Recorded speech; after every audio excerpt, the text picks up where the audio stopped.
నాకు మ్యారేజ్ అయ్యి 2 ఇయర్స్ అవుతుంది సార్. అప్పట్లో వేరే అమ్మాయితో క్లోజ్ గా ఫోటో దిగి ఉన్నారు సార్. అసలు అదంతా పాస్ట్, అంతా అక్కడ జరిగింది ఏమీ లేదు. అక్కడ వెళ్ళాక మెసేజ్లు ఫ్రెండ్స్ ఇలా ఉంటారు ఎవరైనా? నీకు అసలే మెంటలో ఇంట్లో అలా ఉండి సరిగ్గా. కాసేపు ఆ అమ్మాయి పిచ్చిదే అనుకోండి. పిచ్చిది కాబట్టి మీరాకి ఎందుకు వస్తుందని ఇంట్లో చూసుకోవడం మానేసి.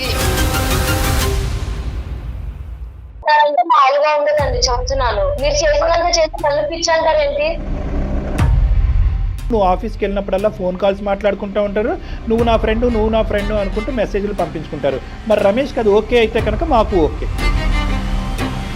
నా బతుకు ఎలా అయిపోయిందంటే 2 బెడ్ల మధ్య శాండ్విచ్ లా అయిపోయిందండి నా బతుకు. ఇప్పుడు అటు పక్కనేమో ఆ పిల్లేమో నాతో మాట్లాడకుండా అది బతకలేను, నా డిప్రెషన్ వచ్చాక నువ్వు ఒక్కడే నాకు అంటది. ఇక్కడ ఈ పిల్లేమో అనుమాన పక్షి. నువ్వు పదే ప్రశ్నించేటటువంటి నీ భార్య దెయ్యమా, లేదంటే అవతల సైడ్ ఉండేటటువంటి అమ్మాయి నిన్ను వదలకుండా, నీ ఫ్రెండ్షిప్ వదలకుండా నేను ఉండలేను, నువ్వు నన్ను వదిలేస్తే నేను చచ్చిపోతాననే అమ్మాయి దెయ్యం? ఇప్పుడు ఈ రెండిట్లో ఏది వదిలేయటం నీకు ఈజీ? ఇద్దరు దెయ్యాలనేనండి, కానీ ఆ పిల్లల్ని ఈజీగా వదిలించుకోవచ్చు అండి. నా ఫ్రెండ్, కానీ ఆ ఫ్రెండ్ నన్ను వదలట్లేదు కదండి, ఇంకా దెయ్యంలో పట్టుకు పీడిస్తుందని. నిజంగా మొగుడికి తెలిస్తే కనుక ఇదే యాటిట్యూడ్ కంటిన్యూ అవుతుందా?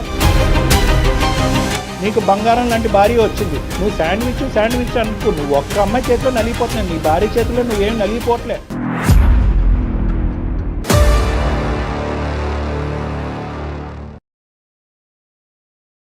ఏవీసీ హాస్పిటల్ సమర్పించు అందమైన జీవితం కార్యక్రమానికి స్వాగతం.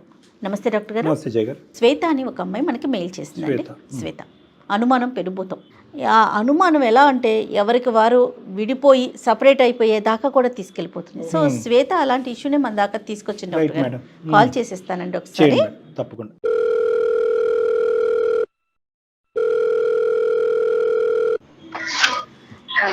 హలో, నమస్తే అండి శ్వేత గారండి. శ్వేత నేను జయాని, సుమన్ టీవీ అందమైన జీవితం ప్రోగ్రామ్ నుంచి కాల్ చేస్తున్నాను. మేడం. ఎస్, మీరు పంపించిన మెయిల్ చూసానండి. నాతో పాటు డాక్టర్ కళ్యాణ్ చక్రవర్తి గారు కూడా ఉన్నారు స్టూడియోలో. ఒకసారి అమ్మ శ్వేత, నమస్తే అమ్మా. నమస్తే సార్. చెప్పినన్నా ఏంటి సమస్య, ఎవరిది? నాకు మ్యారేజ్ అయ్యి 2 ఇయర్స్ అవుతుంది సార్. నీది అరేంజ్డ్ మ్యారేజా, లవ్ మ్యారేజా, ఏంటి? మీ వారు ఏం చేస్తుంటారమ్మా శ్వేత? తను సాఫ్ట్వేర్ జాబ్ లో చేస్తారు మ్యామ్. మీరేం చేస్తుంటారు? నేను పెళ్లికి ముందు జాబ్ చేశాను మ్యామ్, తర్వాత మానేశాను. Okay okay right. ఓకే, అతనైతే ఐటీ, నువ్వైతే హౌస్ వైఫ్. 2 ఇయర్స్ అయింది మ్యారేజ్ అయ్యి, అరేంజ్డ్ మ్యారేజ్. ఇప్పుడు ఏం సమస్య అమ్మా? ఒక రోజు మా ఫ్రెండ్ ఫోన్ చేసి ఒక పిక్ పంపించింది సార్. మీ ఫ్రెండ్ ఎవరికి, నీకు పంపించిందా? అవును సార్, నాకే పంపించింది. ఆ పిక్ మీ హస్బెండ్ కదా అనేసి అడిగింది. ఆ పిక్ లో వేరే అమ్మాయితో ఫోటో దిగి ఉన్నారు సార్. వేరే అమ్మాయితో క్లోజ్ గా ఫోటో దిగి ఉన్నారు సార్. మీ వారి ఫోటో అది? మా వారు సార్. ఆ అమ్మాయికి ఫేస్బుక్ లో దొరికిందంట మేము. మీ ఫ్రెండ్ నీకు ఎట్లా, నీ క్లాస్మేటా లేకపోతే మీరు ఒక ఊరు వాళ్ళ? ఎవరు ఆ అమ్మాయి? ఎవరు? Classmate ma'am. ఎంతకాలం అయింది ఇది ఫార్వర్డ్ చేసి? ఒక 2 months అవుతుంది సార్. 2-3 ఫోటోస్ ఉన్నాయి సార్. ఒకే అమ్మాయితోనా? ఒకే అమ్మాయితో సార్. అంటే అవి చూసినప్పటి నుంచి నా బ్రెయిన్ అసలు ఏం పనిచేయట్లేదు సార్. నాకేం చేయాలో అసలు ఏం అర్థం కావట్లేదు. ఎవరికి చెప్పాలో, ఏం అడగాలో, నా పరిస్థితి ఏంటో నాకే అర్థం కావట్లేదు సార్. ఎవరు పెట్టారంటే ఫేస్బుక్ లో? అది ఫేస్బుక్ లో ఆయనే పెట్టారంటే సార్. నేను అడిగాను ఆయన్ని, అవి పెళ్లికి ముందు ఫొటోస్ అని చెప్తున్నారు సార్. పెళ్లికి ముందు ఫొటోస్ అని చెప్తున్నారు, కానీ నాకు అవి చూసినప్పటి నుంచి ఇంకా అనుమానం ఎక్కువ అవుతుంది సార్. అంటే ఎట్లా అనుమానం ఎక్కువ అవుతుందా? సరే పెళ్లికి ముందు అని చెప్పారు కదా, ఇంకెందుకు నీకు అనుమానం? నేను ఫోన్ చెక్ చేశాను మేము, కాల్స్ ఇప్పుడు కూడా ఉన్నాయి మేము, కాల్స్ మెసేజెస్. ఇప్పుడంటే రీసెంట్ కాల్స్ కూడా ఉన్నాయమ్మా? ఉన్నాయి సార్. అందుకే నాకు చాలా భయంగా ఉంది సార్. ఇవి ఎవరికి చెప్పాలో ఏంటో ఏం అర్థం కావట్లేదు. సరే, మా వరకు చెప్పావు కాబట్టి ఆలోచిద్దాము. దాని గురించి అంత భయపడి బెదిరిపోవాల్సిన అవసరం లేదు. ఫోటోలు అయితే పాతవే అని నమ్ముతున్నావు, కానీ కాల్స్ మెసేజెస్ అయితే కనుక రీసెంట్గా ఇప్పటి వరకు ఉన్నాయి కాబట్టి ఇప్పటికి కూడా వాళ్ళు అదే పరిధిలో ఉన్నారనేది నీ భయము, ఆలోచన, అనుమానం. మరి మీ భర్తను అడిగావమ్మా? అడిగాను సార్. ఏమన్నాడు అతను? అతని పేరమ్మా? రమేష్ సార్. శ్వేత రమేష్. ఏమన్నాడమ్మా అలా అడిగితే? పెళ్లికి ముందు ఫొటోసే అని చెప్తున్నాడు సార్. సరే, ఫొటోస్ అయితే పెళ్ళికి ముందు, మరి కాల్స్ ఇవన్నీ ఎందుకట మాట్లాడుతున్నారు ఇప్పటికి? అవన్నీ ఏం చెప్పట్లేదు మ్యామ్ సరిగ్గా. నాకు గొడవపడి ఇప్పుడు ఏం మాట్లాడట్లేదు సార్. నాకు నేను అడగడం తప్పు అంటున్నారు. అది సో క్లారిటీ ఇవ్వకపోగా నీతో మాట్లాడటమే తప్పు తగ్గించేశారు, అంటున్నాడు. నువ్వు అడగటం తప్పని అంటున్నారు. అవును సార్. పోనీ అట్లీస్ట్ ఇప్పుడు ఏమీ లేదనేది అయితే బలంగా చెప్తున్నాడు కదా, ఇది ఒకనాటి అంశం, ఇప్పుడు కాదు పెళ్లికి ముందు అనేది. పోనీ ఆ పెళ్లికి ముందు ఎంతకాలం ఆ ప్రయాణం జరిగింది, తన పాస్ట్ లవ్ స్టోరీ గురించి ఎప్పుడన్నా చెప్పాడా నీకు? అలాంటిదేం నాకు చెప్పలేదు సార్. మరి ఇప్పుడు ఏంటమ్మా పరిస్థితి ఏంటి? ఇప్పుడు ఏమని చెప్పాలనుకుంటున్నావు, మమ్మల్ని ఏం చెయ్యాలని ఆశిస్తున్నావు? ఆ మెసేజ్లు అవన్నీ చూసిన తర్వాత నేను ఎలా నమ్మాలి సార్? నాకేం అర్థం కావట్లేదు. ఈ విషయాల గురించి మా ఇంట్లో వాళ్ళకి చెప్తే వాళ్ళు నువ్వే ఏదో ఒకటి చెయ్యి అనేసి చెప్తున్నారు సార్. నువ్వే మార్చుకోవాలి అనేసి అంటున్నారు సార్. పేరెంట్స్ వరకు తెలిసినా కూడా వాళ్ళ దగ్గర నుంచి పెద్ద హెల్ప్ లేదు నీకు. అవును సార్. నేను నువ్వే ఎలా adjust- నమ్మాలి సార్ ఆయన్ని? ఇప్పటి వరకు మెసేజ్లు కాల్స్ వెళ్తున్నాయి. మరి మాట్లాడుతున్నాడు, మెసేజెస్లో కమ్యూనికేషన్ ఉన్నాడు అనేటటువంటిది ఈ రోజు వరకు అంశమా? ఇంకా ఇప్పటికి కూడా అతను ఫోన్ చెక్ చేస్తే అవే బయటపడుతున్నాయా? లేదు సార్, ఆ రోజు గొడవ అయినప్పుడే చెక్ చేశాను సార్. ఇంకా అప్పటి నుంచి ఆయన ఫోన్ కూడా ముట్టుకోలేదు సార్. అంటే 2 months బ్యాక్. అవును sir, 2 months back ma'am. Okay. Okay, so communication అయితే కట్ అయిపోయింది కాబట్టి అది జరుగుతుందో లేదో నీకు అర్థం కాని పరిస్థితిలో జరుగుతుందేమో అని నమ్ముతున్నావు, అంతే కదమ్మా? అవును సార్, నాకు ఏం చేయాలో ఏం అర్థం కావట్లేదు సార్. మిగతా అన్ని విషయాలు ఓకేనమ్మా? నీకు ఇంట్లోకి డబ్బులు ఇవ్వటం కానీ, మంచి చెడు చూడటం కానీ? Okay ma'am. అవన్నీ ఆ అమ్మాయితో మాట్లాడటానికి కానీ, అవతల ఆ అమ్మాయి ఎవరు కనుక్కోవటానికి ఏమైనా ప్రయత్నం చేసావా నీ భర్త నీతో మాట్లాడినటువంటి ఈ టైంలో? లేదు మ్యామ్, లిమిట్ నేను క్రాస్ చేయలేదు మ్యామ్. ఓకే. ఓకే, ఈ అమ్మాయి లోకజ్ఞానం కూడా చాలా తక్కువ అన్నట్టు అనిపిస్తుంది. అనిపిస్తుంది అమ్మా. ఎందుకంటే ఎందుకంటే సరిగ్గా అమ్మాయి ఎక్స్ప్రెస్ కూడా చేయలేకపోతుంది ఎక్స్ప్రెస్ కాబట్టి. చేయలేకపోతుంది, అమాయకత్వాన్ని చూపెడుతుంది, ఎవరికి చెప్పాలో తెలీదు. తల్లిదండ్రులకు చెప్తే కనుక సర్దుకుపోమని అంటున్నారు. అంటే కన్ఫ్యూజన్ స్టేటస్ కూడా ఒకటి వచ్చేస్తుంది కదా ఈ డాక్టర్ గారు. 2 నెలలకు ముందు ఆగిందా, ఇప్పటికీ నడుస్తుందా? ఆ అబ్బాయి అన్న అట్లీస్ట్ కూర్చుని ఈ అమ్మాయికి నచ్చజెప్పే విధంగా కానీ, లేదంటే ఇంకేమన్నా ఉంటే కనుక అది ఆనెస్ట్గా ఒప్పుకుంటే కనుక ఈ అమ్మాయి మాకు ఈమెయిల్ పంపించి మాతో మాట్లాడటానికి ప్రధానమైనటువంటి ఇష్యూ ఏంటి, ఇక్కడ ఏం చేయగలం మేము? ఆయనతో ఎలా మాట్లాడాలో ఎంతో నాకు అర్థం కావట్లేదు సార్. మీరు ఆయనతో మాట్లాడి నాకు చెప్పండి సార్. మాట్లాడటం అంటే ఇప్పుడు అతను చేసేది నిజమా కాదా కనుక్కోమంటావా, ఏం మాట్లాడమంటావమ్మా? అంటే కనుక్కోండి మేడం. సరే సరే, అదే మీరు అన్నట్లుగా అమ్మాయి ఎక్స్ప్రెస్ చేయలేకపోతుంది. రైట్, ఒకసారి మాట్లాడదాం అయితే, తప్పకుండా మాట్లాడదాం. పెద్ద సమస్య కాదు, అంత బెంగపడద్దు, బాధపడద్దు, భయపడద్దు. ఓకేనా? ఓకే. సరే, ఒకసారి ఫోన్ కలుపమ్మా, రమేష్తో మాట్లాడదాం. చేస్తున్నాను మేడం. చాలా అంటే చాలా కామన్ ఇష్యూ మేడం ఇది. కొత్తగా పెళ్ళైనటువంటి ఒక ఆడపిల్లకి కానీ అబ్బాయికి కానీ కొత్తగా జీవితం ప్రారంభించినప్పుడు అభద్రత భావం అనేది ఒకటి ఉంటుంది, ఇన్సెక్యూరిటీ అనేది ఉంటుంది. హలో హలో హలో హలో, అస్తమాను ఎందుకు ఫోన్ చేస్తాను? నేను ఆఫీస్ లో ఉంటాను కదా, ఇంక నాకు పని ఏం లేదంటే నీ ఫోన్లు తప్ప. ఇప్పుడు ఎందుకండి ఇలా అంటున్నారు? ఇంకా అస్తమాను అలా ఫోన్లు చేయక అర్థమవుతుందా? అలా అనకండి. మరి ఇంకేమనమంటావు?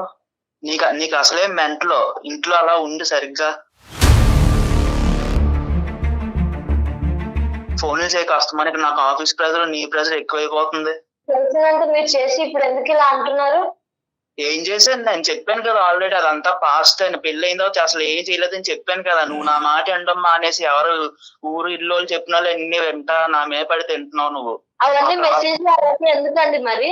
అసలు అదంతా పాస్ట్, అంతా ఏమీ లేదు అక్కడ. ఆ అమ్మాయి మెసేజ్లు పెడుతుంది, ఫ్రెండ్లీగా ఉండమని చెప్తుంది, అంతే. అక్కడ జరిగింది ఏమీ లేదు అక్కడ. నేను బాగానే చూసుకుంటున్నాను, బాగానే ఉంటున్నావు కదా, ఇంకేంటి నీ బాధ? కాదు, నాకు అర్థం కావట్లేదు. పెళ్ళయ్యాక మెసేజ్లు ఫ్రెండ్స్ ఇలా ఉంటారా ఎవరైనా? ఇప్పుడు ఆఫీస్ కి వెళ్ళే వాళ్ళకి ఫ్రెండ్స్ అన్నాక ఉండరా, ఇప్పుడు కాలేజ్ కి వెళ్ళే వాళ్ళకి ఫ్రెండ్స్ ఉండరా, అలా కంటిన్యూ అవరు. ఇది అంతే. నువ్వు కూడా ఫ్రెండ్స్ చేసుకోవచ్చు, నలుగురిలో తిరుగుతా, పిచ్చి తగ్గుద్ది నీకు. ఇలా అనుమానాలు అయ్యి తగ్గుతాయి, నలుగురిలో తిరుగు. మామూలుగా ఉండదండి, చెప్తున్నాను. మీరు చేసినంత చేసి మళ్ళీ పిచ్చి అంటారేంటి? మరి 2 నెలల నుంచి నేను అదేం లేదని చెప్తుంటే పిచ్చి దగ్గర పట్టుకుని ఏలాడుతుంటే పిచ్చి అనుకుంటే మరి ఇంకేమంటారు? మంచి అంటారా? అన్ని చేసేదమ్మా మీరు నన్ను పిచ్చి అంటున్నారా? ఆ సీరియల్స్ ఉంటాయి చూడు, ఆ సీరియల్స్ చూడడం మానేను. ముందు ఆ సీరియల్స్ కొంచెం నీకు బుర్రలో పిచ్చెక్కిపోతున్నా, అర్థమవుతుందా? అత్త కోడలు గొడవలు, ఆ మగుడు పిల్లల గొడవలు ఇవే చూస్తావు సీరియల్స్ లో. మంచి మంచి సినిమాలు చూడడం మానేసి అన్ని తీసుకొచ్చి నా మీద రుద్దుతావు. ఆ ఆఫీస్ లో నా గొడవ ఒకటే, ఇంటికి వస్తే నీ గొడవ ఒకటే. బుర్ర ఉండాలి కొంచెం అన్నాను. నీకు 2 నెలల నుంచి చెప్తున్నాను, అసలు నీకు అర్థమే కావట్లేదు ఏమి. ఏమనండి చెప్తున్నారు? 2 నెలల నుంచి మీరు గొడవ పడుతున్నారు, అది మీకు అర్థమవుతుందా?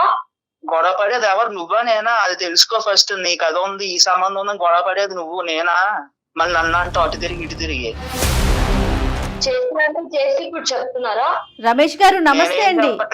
రమేష్ గారు, హలో హలో రమేష్ గారు నమస్తే అండి. సారీ అండి, మేము బ్యాక్ ఎండ్ లో ఉండి మీ మాటలన్నీ వింటూ ఉన్నాం. నేను సుమన్ టీవీ అందమైన జీవితం ప్రోగ్రామ్ నుంచి జయానండి. చెప్పండి. నాతో పాటు డాక్టర్ కళ్యాణ్ చక్రవర్తి గారు కూడా ఉన్నారు. శ్వేత, ఓకే. మీ పర్మిషన్ తీసుకోకుండా మీతో మాట్లాడుతున్నాం, మరోలా అనుకోవద్దు. శ్వేత మమ్మల్ని అప్రోచ్ అయింది, మా కార్యక్రమానికి తను ఒక చిన్న లెటర్ రాసింది, మెయిల్ పెట్టింది. ఏమండి, ప్రపంచంలో బోల్డ్ కుటుంబాలు, ఒక్కొక్క కుటుంబానికి ఒక్కొక్క సమస్య. ఇక్కడ ఏమీ లేనిది పిచ్చిదాని సమస్య మీకు ఒక పెద్ద సమస్య కింద సరే సరే కనబడుతుందండి.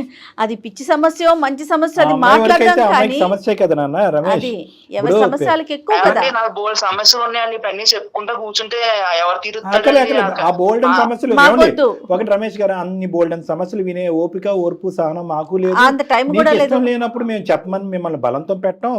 ఇక్కడ సమస్య ఇద్దరిది కాబట్టి, ప్రధానంగా శ్వేతది సమస్య కాబట్టి తన తరపుని మిమ్మల్ని మాట్లాడాలని అనుకుంటున్నా. కానీ రమేష్ నీ సమస్యలు ఏంటి బాబు అని మేము అడగలేదు, అడగదలుచుకోలేదు.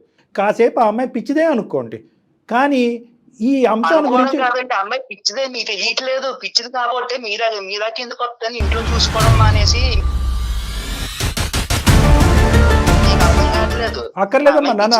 నువ్వు రమేష్ కొద్దిగా చెప్పండి. మాటలు జాగ్రత్త. మేము అనేది ఏంటంటే, మాకు చేసే వాళ్ళందరూ పిచ్చి వాళ్ళు ఏమీ కాదు, మతి స్థిమితం మతి భ్రమించినటువంటి వాళ్ళు కాదు. జీవితంలో కొన్ని అంశాల్లో ఓడిపోయి కొన్ని సాధక బాధకాలు తట్టుకోలేక ఏ దిక్కును చెప్పుకోవాలో తెలియక మా వరకు చేరినటువంటి బాధితులు. చెప్పుకోవాలో తెలియపోతే వచ్చి రోడ్డు మీద స్టూడియోస్ లో కూర్చొని చెప్పుకుంటారండి, ఇంట్లో చెప్పుకోవడం మానేసి. కాదు, ఇప్పుడు ఏం చేద్దాం అంటావు? సరే, స్టూడియో వరకు వచ్చింది. నా ఆఫీస్ లో బోర్డు ప్రెజర్ లో ఉంటే మా మేనేజర్ రోజుకో ప్రాజెక్ట్ చేయమంటారు, నేనే స్టూడియోలో కూర్చొని చెప్పుకోనండి అవన్నీ. అది నెక్స్ట్ ఎపిసోడ్ లో మాట్లాడుకుందాం. అప్పుడు నువ్వు కూడా స్టూడియోలోకి వచ్చి మాట్లాడేది. కానీ ఇప్పుడు కూర్చుందిగా ఇప్పుడే చెప్పండి నాకు ఇప్పుడు ఏం చేయాలి అసలు. రైట్. అసలు ప్రాబ్లం అమ్మాయిది కాదండి, నాది ఆ ప్రాబ్లం. రైట్. వింటున్నారండి? వింటున్నా. నువ్వు ఆగితే మేము మాట్లాడదాం అని చెప్పి నేను మాట్లాడేది. ప్రాబ్లం అమ్మాయిది కాదండి, నాదండి ఇక్కడ ప్రాబ్లం. సమస్య ఏంటంటే వెరీ గుడ్. విను ఒక్క నిమిషం రమేష్, వింటావా? సమస్య ఇద్దరిది కాబట్టి మీకు ఫోన్ చేసాం.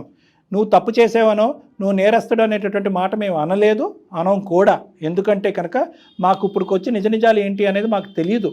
ఆ అమ్మాయి తరపున మేము ఏమీ మాట్లాడట్లేదు.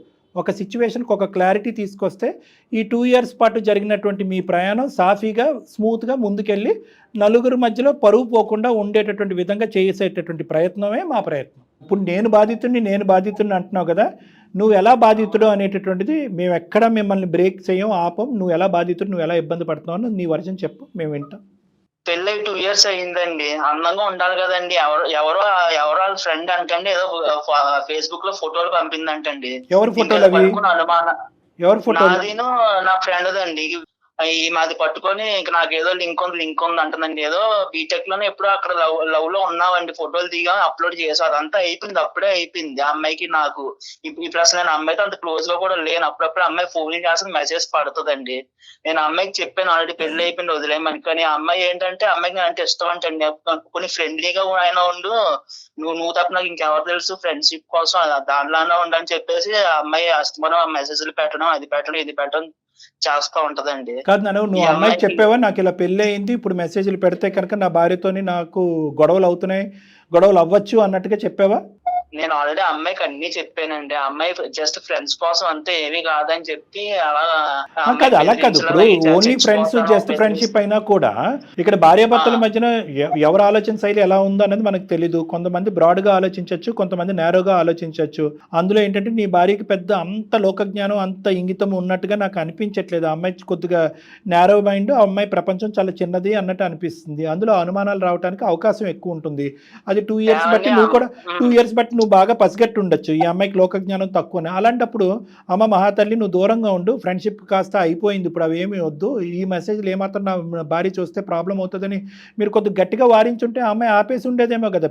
ఏమండి, ఇప్పుడు నా ఫ్రెండ్ ఆ అమ్మాయి చచ్చిపోతాను నేను, నాకు బాధలు అయి చెప్పుకోవడానికి నువ్వు తప్ప ఇంకెవరు లేరు, నాకు కాలేజీలో కానీ అంత నీతోనే కదా, నాకు ఎవరు లేరు, ఫ్రెండ్లీగానే ఉండు, నాకు కనీసం రిఫ్రెష్ గా ఉంటది మైండ్ అని చెప్తుంది.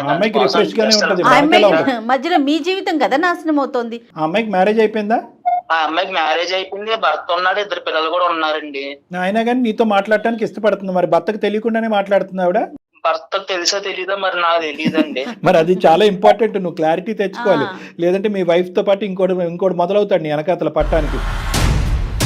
ఇప్పుడు మీ వైఫ్ అంటే ఇంటి వ్యవహారం, అది పర్లేదు, ఎందుకురా బాబు నా భార్యతో తెలియకుండా మాట్లాడుతున్నాం అని చెప్పి అక్కడ ఆవిడకో 2 వాయించి నీ మీదకి వచ్చాడు అనుకో, పరిస్థితి ఇంకో విధంగా ఉంటుంది. ఇప్పుడు మీ వైఫ్ కాబట్టి మీరు 100 సార్లు పిచ్చిదానివి అంటున్నారు. ఎవరు ఊరుకుంటారండి తన ముందు మీరు అట్లా మాట్లాడుతూ ఉంటే? ఎప్పుడైతే మ్యారేజ్ అవుతుందో రమేష్కి ఎంతైతే ఫ్రెండ్ అవుతుందో ఆ అమ్మాయి శ్వేతకు కూడా అంతే ఫ్రెండ్ అవ్వాలి, మన ఇంటికి తీసుకురావాలి, పిలిపించాలి, మాట్లాడుకోవాలి, ఒక కామనాలిటీ తీసుకురావాలి, లిమిటేషన్స్ ఉండాలి. ఒకరికి ఇష్టం లేకుండా ఇంకొకరు పదే కాల్ చేసి మెసేజ్లు పెడితే అది పద్ధతిగా ఉండదు. భార్య దగ్గర నుంచి దాచిపెట్టి ఫోన్ కాల్స్ మెసేజ్లు పెట్టుకుంటే అది పద్ధతిగా ఉండదు. ప్రైవేట్గా బయటకు వెళ్ళి కలిస్తే అది అస్సలు పద్ధతిగా ఉండదు. ఇటువంటి లిమిటేషన్స్ ఫ్రెండ్షిప్ అనేటటువంటిది ఉండొచ్చు, కానీ నేను చెప్పినటువంటి ఈ 4-5 కండిషన్స్ ఉంటేనే అది ఫ్రెండ్షిప్ కింద యాక్సెప్ట్ అవుతుంది. లేదంటే ఈ అనవసరమైనటువంటి శ్వేత లాంటి వ్యక్తులకి అనవసరమైనటువంటి అనుమానాలు వస్తాయి. అదే ఫ్రెండ్షిప్ అదే పద్ధతిని శ్వేత కంటిన్యూ చేస్తే కనుక రమేష్కు తెలియకుండా పెళ్ళైన 2 years తర్వాత ఫ్రెండ్షిప్పే, నీ మాటల్లోగా అది ఫ్రెండ్షిప్, ఇంకేమీ ఉండదు. వాళ్ళిద్దరు బయట కలవటం కానీ ఇంకోటి ఉండదు. జస్ట్ అప్పుడప్పుడు నువ్వు ఆఫీస్కి వెళ్ళినప్పుడల్లా ఫోన్ కాల్స్ మాట్లాడుకుంటూ ఉంటారు, నువ్వు నా ఫ్రెండ్ అనుకుంటూ మెసేజ్లు పంపించుకుంటారు. మరి రమేష్కి అది ఓకే అయితే కనుక మాకు ఓకే. అది ఓకే ఎలా అవుతుందని చంపేస్తాను అలాంటినే చేస్తే, అలాంటి ఎలా చేస్తాను పెళ్ళి అయిన నీకో తర్వాత? పుస్తకం అమ్మాయికో పుస్తకం, ఆడవాళ్ళకి ఒక న్యాయం మగవాళ్ళకి ఒక న్యాయం, అది వర్తించదా?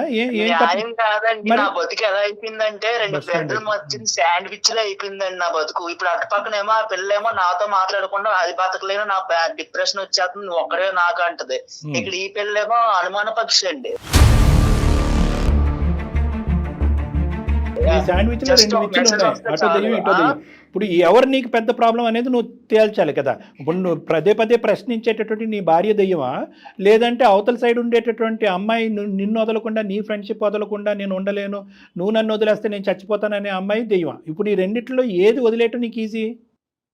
ఇద్దరు దెయ్యాలనేనండి, కానీ ఆ పిల్లల్ని ఈజీగా వదిలించుకోవచ్చు అండి. నా ఫ్రెండ్ కానీ ఆ ఫ్రెండ్ నన్ను వదలట్లేదు కదండి, ఇంకా దెయ్యంలో పట్టుకు పీడింతుందండి. ఇక్కడ ఈ పిల్లేమో నన్ను అర్థం చేసుకోదండి. ఇప్పుడు మీరు చెప్పండి. రమేష్ ఒక్కటి నాన్న, ఇద్దరు దెయ్యాలైతే కనుక అదెలా అవుతుంది? ఇప్పుడు ఈ అమ్మాయి నిన్ను ప్రేమించి ఇప్పుడు ఇష్టపడి పూర్తిగా 110% నమ్మి నీ దగ్గరకు వచ్చినటువంటి ఒక అమ్మాయి. ఈ అమ్మాయి బ్యాక్గ్రౌండ్లో ఎటువంటి తప్పు లేదు, ఫోర్గ్రౌండ్లో అసలు తప్పు లేదు, ఆ అమ్మాయి మీద ఎటువంటి మచ్చ లేదు. ఆ అమ్మాయికి లోకజ్ఞానం తెలియకపోవటం వల్ల న్యాయంగా ఒకే ఒక ప్రశ్న అడుగుతుంది. ఏం అడుగుతుంది? మా ఆయన అక్రమ సంబంధాలు పెట్టుకుని తిరిగేస్తున్నాడండి అని అనట్లేదు. మా ఆయన నాకు క్లారిటీ ఇవ్వట్లేదండి, మాటలు ఆపేశాడు. ఏ రోజు నుంచి అయితే ఫోటోలుని మెసేజ్లు ఫోన్ కాల్స్ దొరికినాయో ఆ రోజు నుంచి మాటలు ఆపేయటం వల్ల ఈ కథ అక్కడితో ఆగిపోయిందా కంటిన్యూ అవుతుందా అనేది నాకు తెలియట్లేదు అనేది ఒకటి చెప్తుంది. రెండో అంశం ఏంటి? ఎవరైతే నీ ఎక్స్ ఉందో ఈ అమ్మాయికి అంత హెడ్ స్ట్రాంగ్ ఏంటి నాకు అర్థం కాదు, అంత యాటిట్యూడ్ ఏంటి? నిజంగా మొగుడికి తెలిస్తే కనుక ఇదే యాటిట్యూడ్ కంటిన్యూ అవుతుందా? నువ్వు బ్రతకగలవా? ఆ అమ్మాయి బ్రతకగలదా? పబ్లిక్గా 2 కుటుంబాలు ఎదుర్కొంటే చెప్పగలరా మీరిద్దరుని? మేమిద్దరం అప్పుడు ఎక్స్ ఫ్రెండ్స్, ఇప్పుడు కరెంట్ ఫ్రెండ్స్, ఇప్పుడు కలిసి ప్రయాణం చేస్తున్నాం, లేదంటే ఫ్రెండ్షిప్ ఒకటే కంటిన్యూ అవుతుంది, నేను వదిలేయాలనుకుంటున్నాను కానీ ఆ అమ్మాయి వదిలేయాలనుకోవట్లేదు అనేటటువంటి ఈ భాష ఏదైతే నువ్వు మాట్లాడుతున్నావో, ఏ పట్టు విడిపైతే విడవకుండా ఆ అమ్మాయి మాట్లాడుతుందో, ఈ అంశాన్ని తీసుకెళ్ళి వాళ్ళ ఆయన ఎదుర్కొంటే పంచాయతీ పెడదామా? లెక్క ఇట్టే తేలిపోతుంది. ఈ వేషాలన్నీ వేయొద్దని చెప్పు. ఎందుకు చచ్చిపోతుందంట? ఏమనుకుని చచ్చిపోతుందంట? అనుకున్నారు, వర్కౌట్ అవ్వలేదు లవ్ స్టోరీ, పెద్దలు ఒప్పుకోవట్లేదు కాబట్టి అంగీకరించారు. ఈ పెళ్లి నువ్వు చేసుకున్నావు, ఆ పెళ్లి ఆ అమ్మాయి చేసుకుంది, కథ సుఖాంతం. ఇంకా చక్క పిల్లలు ఉన్నారని చెప్తున్నావు. పెద్దల గురించి ఒక తీర్పు, పెద్దలు లేనప్పుడు ఇంకో తీర్పా? అంటే పెద్దలు పెళ్లి చేసుకోమన్నారు కాబట్టి ఇరువైపులే అరేంజ్డ్ మ్యారేజ్ చేసుకున్నారు. అరేంజ్డ్ మ్యారేజ్ చేసుకున్న తర్వాత మళ్ళీ మీ లవ్ స్టోరీ కంటిన్యూ అవ్వాలనుకుంటుందా? ఎలా వర్కౌట్ అవుతుంది? అప్పుడు వరకు ఉన్న లవ్ స్టోరీ సడన్గా ఫ్రెండ్షిప్ కింద ఎలా మారుతుంది? మీకు పాత జ్ఞాపకాలు గుర్తుకురావా? పాత ఆలోచనలు గుర్తుకురావా? రేపో మాపో మీ ఆవిడతో ఒక చిన్న గొడవ అవుతుంది, ఇప్పుడే అవుతుంది, అప్పుడు ఆ అమ్మాయి స్వీట్గా అనిపించదా? ఆ అమ్మాయికి అలా ఆయనతో గొడవ అవుతుంది, అప్పుడు నువ్వు స్వీట్గా అనిపించవా? సో కాబట్టి ఇవన్నీ అనవసరమైన తలనొప్పులు, తెలియనితనము, ఇమ్మెచ్యూరిటీ, వయసు లేకపోవటం, అనుభవం లేకపోవటం. ఇంకా ఇప్పటికీ కూడా మీ ఆవిడ పిచ్చిది కాదు, నువ్వు పిచ్చోడివి. నిజంగా నువ్వు పిచ్చోడు. ఎందుకంటే కనుక నేనేమో పిచ్చోడిని ఇప్పుడు చెప్తా రమేష్, చెప్తాను. చేసేసారండి, లేదు చేసేలేదు. కాదు విను పెళ్ళైన తర్వాత పిచ్చోళ్ళు ఆటోమేటిక్ గా అవుతారండి, వాళ్ళు చేస్తారు నాకు తెలుసు. విను వాళ్ళు చేయటం ఏమి కాదు. నీకు అటువైపు నుంచి ఆ అమ్మాయి వాయిస్తుంది కదా, ఇటువైపు నుంచి ఈ అమ్మాయి వాయిస్తుంది కదా, ఆ అమ్మాయి వాయింపు ఎలా కట్ చేయాలి అనేటటువంటిది తెలుసుకోవటం చేయగలటం చాలా ఈజీ. నీకు నెంబర్స్ బ్లాక్ చేసేయచ్చు, సోషల్ నెట్వర్క్ బ్లాక్ చేయొచ్చు. నువ్వు బ్లాక్ చేయటం అనేది నీకు అభ్యంతరం కాదు. ఆ అమ్మాయి ఎక్కడ ఊరేసి చచ్చిపోద్దా అనేది నీ భయం కదా. అవునండి అవును, ఆ అమ్మాయి చచ్చిపోతాను అంటుందండి, అదే నా భయం. మళ్ళీ ఇప్పుడు ఆ పిల్ల చచ్చిపోతే అది వచ్చి నా నెత్తి మీద కూర్చుంటారు ఆ చావు కేసు. అదెందుకు నాకు, ఉన్న కేసుతోనే చచ్చిపోతున్నారు, ఆ కేసు ఎందుకు నాకు? నన్ను ఎందుకు పెళ్లి చేస్తున్నాడు సార్? అలాంటప్పుడు ఆమె చచ్చిపోతుందని ఆమె గురించి ఆలోచిస్తున్నాడు కానీ నా భవిష్యత్తు గురించి ఆలోచించట్లేదు. మా ప్రశ్న కూడా అదేనే తల్లి. అసలు నా బతుకు ఎలా అయిపోయిందంటే అక్కడ ఆ పిల్లని వదిలించుకోలేని, ఇక్కడ ఈ మట్టి బొరకు నేను చెప్పలేని, ఈ పిల్లకి చెప్పిన అర్థం కాదు. అమ్మాయి మట్టి బొర్ర అయితే నీది పెంట బొర్ర. ఏం మాట్లాడుతున్నావు? ఎందుకు ఆ మాటలు ఎందుకు? అసలు ఫస్ట్ ఈ పిల్ల ఫ్రెండ్ అని అనాలండి. అసలు ఆ పిల్ల ఫేస్బుక్ తిప్పడం ఎందుకు? నా ఫోటో ఆ పిల్లకి దొరకడం ఏంటి? ఆ ఫోటో తీసుకొచ్చి ఈ పిల్లకి ఇవ్వడం ఏంటి? రమేష్ వింటావా? ఫేస్బుక్ లో పెట్టి మీరు అలానే అంటారా? ఊరుకొని ఉంటారా? మీరు చెప్పండి. మీలాగా నేను కూడా ఫోటోలు దిగి ఫేస్బుక్ లో పెడతాను. ఫేస్బుక్ లో పెట్టడం అంటే అడుగుతామండి, ముందు చెప్పండి. ఇన్నిసార్లు నన్ను పిచ్చిదాని అంటున్నారు కదా, మిమ్మల్ని చేసుకొని నిజంగానే పిచ్చిదాని అయిపోయా. అంట నోటుకొచ్చినట్టు మాట్లాడతా. నువ్వు చక్కగా ఎంజాయ్ చేస్తున్నావు అమ్మాయితో మాట్లాడుకుంటా. ఎంజాయ్ ఏ ఎంజాయ్? పక్కన ఏదో పక్కన నువ్వు శాండ్విచ్ అయిపోయింది నా బతుకు. ఏ ఎంజాయ్ ఉంది ఇక్కడ నా బతుకులో? తర్వాత బ్యాండ్విచ్ అవుతుంది. కానీ నిజంగా నువ్వు అమ్మాయిని లవ్ చేసేటట్టయితే కనుక ఆ అమ్మాయిని పెళ్లి చేసుకోలేకపోయావా? ఈ అమ్మాయిని ఎందుకు ఈ అమ్మాయిని 2 years బ్యాక్ పెళ్లి చేసుకుని అందరినీ మోసం చేస్తున్నావు? ఇంట్లో ఒప్పుకోలేదండి. ఒప్పుకోకపోతే అది నీ దొరద, నీ ప్రాబ్లము, నీ చేతకాంతనం. ప్రేమించిన వాడు పెళ్లి వరకు ఆ అమ్మాయిని తీసుకెళ్ళకపోయావు కాబట్టి నువ్వు తప్పు అనేటటువంటి కళ్ళలో ఉన్నావు కాబట్టి, పరిధిలో ఉన్నావు కాబట్టి తప్పును అంగీకరించాలి. సరే, ఇప్పుడు నువ్వు తప్పు చేసావని మేము అనట్లేదు. కనెక్షన్ అయితే తెగదెంపు చేసుకోలేకపోతున్నాను, ఎందుకంటే ఆ అమ్మాయి నన్ను హింస పెడుతుంది, నా ప్రాబ్లంకి సొల్యూషన్ చెప్పండి అని నువ్వు మమ్మల్ని అడగాలి. అంతేగాని పదే పదే మట్టి బుర్ర, పిచ్చిది, మెంటల్ది ఇలాంటి మాటలు అంటే కనుక మర్యాదగా ఉండదు రమేష్. నీ సమస్యకు కూడా పరిష్కారం చెప్తాం. ఆ అమ్మాయి పిచ్చి పిచ్చిగా మాట్లాడితే కనుక ఆ అమ్మాయితో మేము ఇప్పుడే ఫోన్ కలిపి ఆ అమ్మాయి సంగతి ఏంటో అనేది చెప్తాం. ఎందుకు చచ్చిపోతుందంట? పెళ్లి చేసుకుని 2 పిల్లలు కనుక చచ్చిపోవటానికి పాత ప్రేమలు గుర్తు తెచ్చుకుని చేసేటటువంటి దొంగ పనులు ఆ అమ్మాయికి కూడా మేము బుద్ధి చెప్తాం. నువ్వు ఆ అమ్మాయి విషయంలో ఏమీ ఆలోచించవలసినటువంటి అవసరం లేదు రమేష్. నీకు బంగారం లాంటి భార్య వచ్చింది. నువ్వు శాండ్విచ్ అనుకో, నువ్వు ఒక్క అమ్మాయి చేతిలో నలిగిపోతున్నావు, నీ భార్య చేతిలో నువ్వేం నలిగిపోవట్లే. మీలాగా నేను చేస్తే మీరు ఊరుకోనే ఉంటారా చెప్పండి? మీలాగా నేనేం తిరగట్లేదు. అసలు ఆ చేయటమే తప్పంటే మళ్ళీ అతనిలాగా చేయటం ఏంటంటావు నువ్వు ఒకదానివి? శ్వేత, ఆడోళ్ళు మరి చమ్మిక్కయ్యి ఇప్పుడు మగోడు తప్పు అంటారు మీరు. నేనెక్కడ తప్పు చేశాను? నువ్వు ఆడజాతి మొత్తాన్ని బయటకు లాగమాక గానీ. నువ్వు ప్రేమించినటువంటి అమ్మాయి గురించి నువ్వు పోరాడలేక దిక్కుతోచినటువంటి పరిస్థితిలో ఒక అరేంజ్డ్ మ్యారేజ్ చేసుకుని ఆ అమ్మాయిని ఇప్పుడు వదిలించుకోలేక చిక్కుముడి సమస్య నువ్వు బాధపడుతున్నావు. ఇది స్వయంకృతాపాత్యం, నీకు నువ్వుగా సృష్టించుకున్నటువంటిది. అర్థమైందా? నువ్వు సృష్టించుకున్నటువంటి ఒక భయంకరమైనటువంటి పరిస్థితిలో ఆ వేడి నూనెలో ఈ అమ్మాయి పడింది. ఇప్పుడు ఈ అమ్మాయి గజగజలాడిపోతుంది. నేను ఏది సృష్టించుకోలేదని విధి అలా రాసిందని నా బతుకు నేనేం చేయనండి. సరే, విధి రాసింది అంటున్నట్టే నువ్వు అనుకో, కానీ ఇక్కడ ఈ అమ్మాయికి ఏం సమాధానం చెప్తావో చెప్పాలి కదా. మరి విధి నీ జీవితాన్ని రాసింది, కానీ నువ్వు ఈ అమ్మాయి జీవితాన్ని రాసావు. కాదు డాక్టర్ గారు, నువ్వు మరి సరి చేసుకోవాలనుకుంటున్నావా? విధి రాసింది, పో నీ భాష ప్రకారమే మాట్లాడదాం.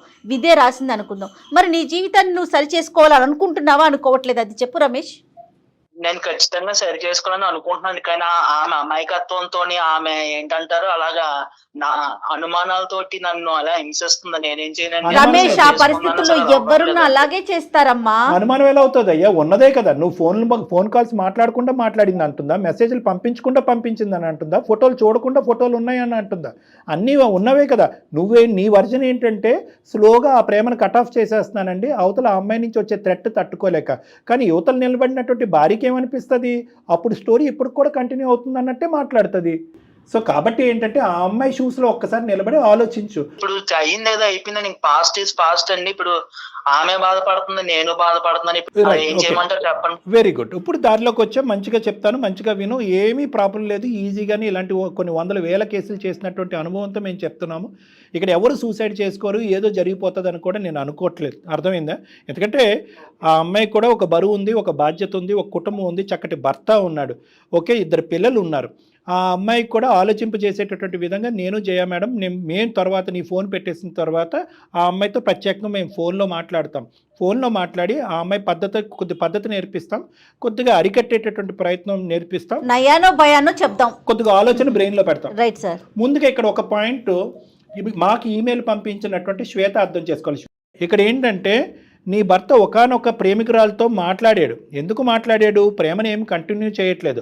అవతల వైపు ఆ అమ్మాయి పెట్టేటటువంటి థ్రెట్ భరించలేక ఆ అమ్మాయి నో అని ఒకేసారి కట్ చేసేస్తే ఎటువంటి అఘాయిత్యానికి పాల్పడుతుందో అనేటటువంటి భయంతో అతను స్లోగా కట్ చేసేటటువంటి ప్రయత్నం చేస్తూ ఈ లోపలే ఈ ఫోటోలు బయటపడి ఆ మెసేజ్లు ఫోన్ కాల్స్ నీకు కనిపించడం జరిగింది. కాబట్టి నీ భర్త పెళ్ళయిన తర్వాత నీతో సిన్సియర్గానే ఉన్నాడు. ఫస్ట్ నువ్వు ఆ మెంటల్లీ అది తీసేసాయి. ఎటొచ్చి ఈ అమ్మాయితో ఫ్రెండ్షిప్ లేదు, రిలేషన్షిప్ లేదు, ఇది మొత్తం ఎలా కట్ చేయాలి అనేటటువంటిది పెద్దలుగా మేము ఆలోచిస్తాం. అర్థమైందా? అర్థమైంది సార్. ఇప్పుడు ఇవన్నీ నమ్మొచ్చా సార్ ఆయన చెప్పినవన్నీ? అది చెప్తాను, వినండి. నమ్మచ్చమ్మా, నమ్మచ్చు. ఎందుకంటే దానికి సంబంధించినటువంటి ఎంక్వైరీ కానీ దానికి సంబంధించినటువంటి బ్యాక్గ్రౌండ్ వర్క్ కానీ మేము కూడా చేస్తాము. ఆ తర్వాతే మేము నీకు ఖచ్చితమైనటువంటి ఒక నిర్ణయాన్ని మేము చెప్తాం. అర్థమైందా? అందు గురించి నేనేమంటున్నాను, ఎక్కడితో కథ కంచికెళ్ళింది రమేష్, నువ్వు అమ్మాయిని మర్చిపో, నీ భార్యతో ఉండు అని అనట్లేదు. ఆ అమ్మాయితో కూడా మేము ఫోన్లో మాట్లాడతాము అని చెప్తున్నాను. అర్థమైందా? రమేష్, నువ్వు ఒక్కడవే లేవు. శాండ్విచ్ ఆవిచ్చు ఏమీ లేదు. మనందరం ఒకే టీము, ఒకే ఫ్యామిలీ. నేను జయ గారు మేమిద్దరం కూడా ఆ అమ్మాయితో ఈ ఫోన్ కాల్ అయిపోయిన తర్వాత ఆ అమ్మాయితో మేము మాట్లాడతాం. ఓకే, మాట్లాడి అమ్మ ఇది పరిధులు దాటకూడదు, ఈ పరిధులు దాటితే అందరికీ ప్రమాదమే, 2 కుటుంబాలు సర్వనాశనం అయ్యి రోడ్డుమే పడతాయి, ఇప్పటికే అందరూ మెంటల్ టెన్షన్లో ఉన్నారు, గత ఇదంతా వదిలేసి ఒక కొత్త జీవితాన్ని ప్రారంభించి ముందుకు వెళ్ళిపోండి, ఇక్కడ రిలేషన్షిప్ లేదు, ఫ్రెండ్షిప్ లేదు అనే విధానంగా నయానో భయానో ఆ అమ్మాయికి నచ్చజెప్పేటటువంటి ప్రయత్నం మేము చెప్తాం. ఓకేనా రమేష్? అది మేము ఆ బాధ్యత తీసుకుంటాం. ఇక ముందు నుంచి ఆ అమ్మాయి ఫోన్ కాల్స్ అన్నీ నువ్వు బ్లాక్ చేయి, సోషల్ మీడియాలో అన్నిటిలోని నువ్వు బ్లాక్ చేసి కంప్లీట్గా నీ నెంబర్ మార్చేసేటటువంటి ప్రయత్నం చేయాలి నువ్వు. ఓకేనా? ఆ అమ్మాయి బ్యాక్గ్రౌండ్లో నిన్ను వేధించకుండా, అటాక్ చేయకుండా, వేరే నెంబర్ నుంచి నిన్ను కాల్ చేసి థ్రెట్ చేయకుండా, ఆ అమ్మాయి మా మాట వినకపోతే కనుక వాళ్ళ ఇంటి పెద్దల ద్వారా ఆ అమ్మాయికి బుద్ధి చెప్పేటటువంటి ప్రయత్నం చేస్తాం. అందమైన జీవితం అయితే మాత్రం ఆ బాధ్యత అయితే తీసుకోవడానికి మేము రెడీగా ఉన్నాం. మీ ఇద్దరు మాత్రం సవ్యంగా, హ్యాపీగా, ఇక ముందు నుంచి అనుమానం అవమానం అనేటటువంటి వాతావరణం లేకుండా చక్కగా మంచి ఆలోచనలతో హ్యాపీగా ఉండే ప్రయత్నం చేయండి ఇద్దరు. రమేష్ అండ్ శ్వేత విన్నారు కదా డాక్టర్ గారు చెప్పింది, ఓకేనా మీ ఇద్దరికి? ఓకేనండి. శ్వేత విన్నావు, ఇప్పటికన్నా హ్యాపీయా? నాకు ఎలాంటి సంబంధాలు ఏవి లేవు, ఇప్పటికన్నా హ్యాపీయా? కరెక్ట్ సార్ మేడం చెప్పారు కదా, ఇప్పటికి నమ్ముతాను. ఇప్పటికి నమ్ముతుందంట. ఓకే, అయితే మీరు మాకు నమ్మకం ఇచ్చారు కదా సార్. Okay sir. మేము నమ్మకం ఇవ్వటం కాదమ్మా, మేము నమ్మకం ఇవ్వటం వరకే ఆగకుండా బ్యాక్గ్రౌండ్ చెక్ చేస్తామని అంటున్నాం. బ్యాక్గ్రౌండ్లో ఆ అమ్మాయి యొక్క ఆలోచనను కూడా మార్చే ప్రయత్నం చేస్తానని అంటున్నాం. ప్లస్ నీ భర్తకు అవసరం అయితే కనుక భార్యాభర్తలు మీరిద్దరు నా దగ్గరికి రండి, మాట్లాడదాం. ఇంకా ఏమన్నా డౌట్లు అనుమానాలు ఉంటే కనుక అవన్నీ క్లారిఫై చేద్దాం. ఎందుకంటే నీ భర్త మాటల్లోనే ఏంటంటే నువ్వెంత సఫర్ అయ్యో ఒక విధంగా అతను కూడా సఫర్ అయ్యాడు ఆ పాత ప్రేమికురాలని కట్ చేసేటటువంటి దాంట్లో. సో అతను బాధితుడే. సో ఇద్దరు కూడా నా దగ్గర రండి, మనం కాసేపు మాట్లాడుకుని ఇంకేమైనా డౌట్స్ ఉంటే క్లియర్ చేసుకుంటే ఇంకా అక్కడి నుంచి మొత్తం అంతా స్మూత్ అయిపోయింది. ఓకేనమ్మా? Okay sir. ఓకే శ్వేత, జాగ్రత్త అమ్మా. Thank you sir. Thank you madam. Okay Ramesh, జాగ్రత్త. రమేష్ మీరైతే మాత్రం ఒకసారి శ్వేతని తీసుకొని డాక్టర్ గారిని కలవండి. ఓకేనా? Okay Ramesh, thank you. ఆ పిల్ల అంటే తను నమ్ముతుందో నమ్మట్లేదో, యాక్సెప్ట్ చేస్తుందో లేదో నాకు అర్థం కావట్లేదు. అనుమానంలో ఏం చేయాలో అబద్ధం ఆడుతున్నాడు అనేటువంటి ఫీలింగ్ ఉంది. ఆ డిప్రెషన్ లోకి వెళ్ళిన తర్వాత నిజాలు కనిపించిన వైట్ అన్న బ్లాక్ గానే కనిపిస్తూ ఉంటది నిజాలు. సో ఆ అమ్మాయికి ప్లస్ ఏంటంటే పేరెంట్సే కొద్దిగా ఈ ఇష్యూని ఇంకో విధంగా రిజాల్వ్ చేస్తుంటే ఈ రోజు అమ్మాయికి నమ్మకం వచ్చేది. అలా కాకుండా పేరెంట్స్ అమ్మ నీ జీవితం నువ్వు చూసుకో అనేటప్పటికి ఇంకా అమ్మాయి ఏకాకి అయిపోయి డిప్రెషన్లోకి వెళ్ళిపోయి ఇప్పుడు అతను చెప్పే మాటలు కూడా పూర్తిగా నమ్మకం కలగట్లేదు. ఇప్పుడు ఒక మాటలో నమ్మకం కలగాలని కూడా మనం ఎక్స్పెక్ట్ చేయకూడదు. మనం అందుగురించి పిలిపించి మాట్లాడదాం. తప్పకుండా అమ్మాయితో కూడా ఎక్స్ అనేటటువంటి అమ్మాయితో కూడా మనం ముందు స్ట్రాంగ్ గా మాట్లాడాల్సింది ఆ అమ్మాయితో. డెఫినెట్ గా మాట్లాడాలి. రైట్ డాక్టర్ గారు, నమస్తే.